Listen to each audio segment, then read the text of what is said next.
So continuing on with subject matter, in 2011, I was living in Sonoma and I met the respondent online through mutual friends. And the respondent came up to visit several times, and I was very fond of her. I mean, somebody who would work all day and then drive all the way from San Diego to Sonoma, that's a winner.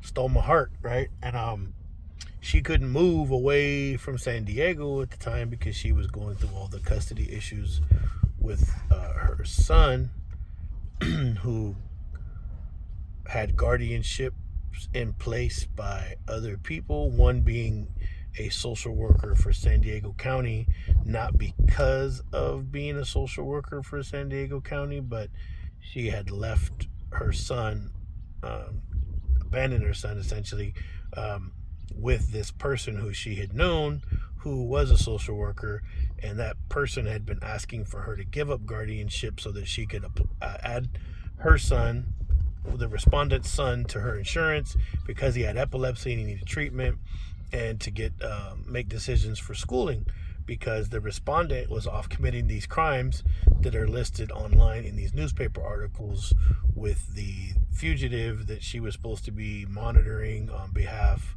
of that company that she worked for that regulates inmates, federal inmates that are on pre-release, on early release.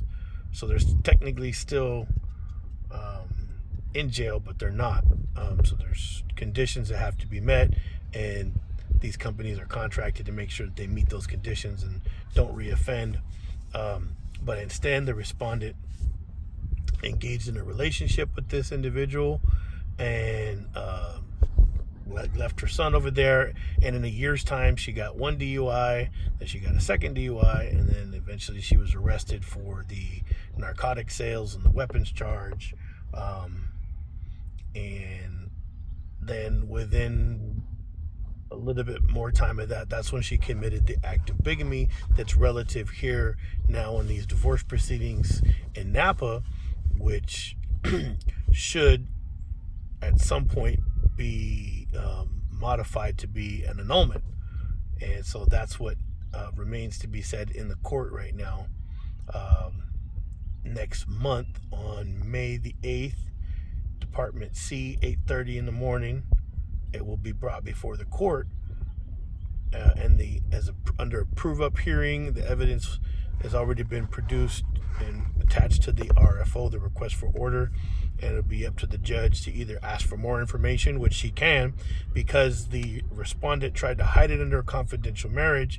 San Diego County had to call the district attorney's office and the police and the county recorder, and only through this means were they able to reduce proof that there is a confidential marriage on file, where now the judge would have to make an order and they would surrender the marriage certificate so that you can confirm the dates and cross-reference that with our marriage certificate and where it was signed under penalty of perjury that the respondent was not married. My former marriage was dissolved, and I marked that on there.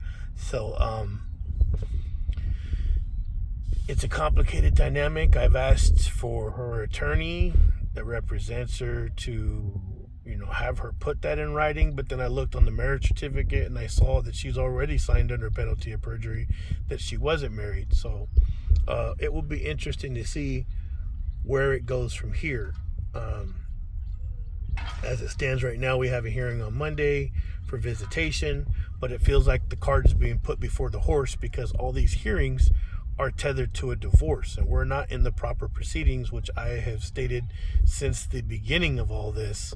But from what legal aid told me, it's not what you know, it's what you can prove. And so you have to go get proof. And it wasn't until after I filed for divorce that the respondent kind of started, out of anger and drunkenness, started letting me know a lot of stuff. And then I started doing research online and started finding a bunch of stuff.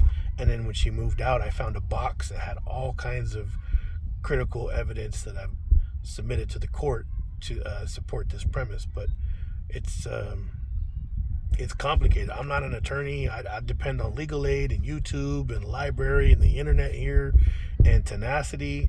but you're up against a hired legal gun essentially that is known in this courtroom, and the respondent has a relationship with the court because they work for child welfare services, and that relationship, that social worker in San Diego that had the guardianship, and she was in a pro se improper representing herself because she didn't have enough money then, up against the social worker in San Diego County, who had that employment advantage because of her title, where she worked directly with family court services, and she had the money from her family and her job to hire a really good attorney. So I'm in the very same position that she was in, the respondent, but the difference is I was at her side fighting with her, not against her, but at her side against these people to try to get her child back that she had abandoned and went and did all this horrible stuff. And now I'm in the position representing myself because I don't have the money and I don't have the title.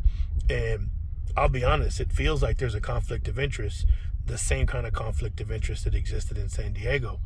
And it feels like the truth is not as important as a good lie. So you pay a good liar to go in there and make something that's false a truth, and somehow that will outweigh the truth.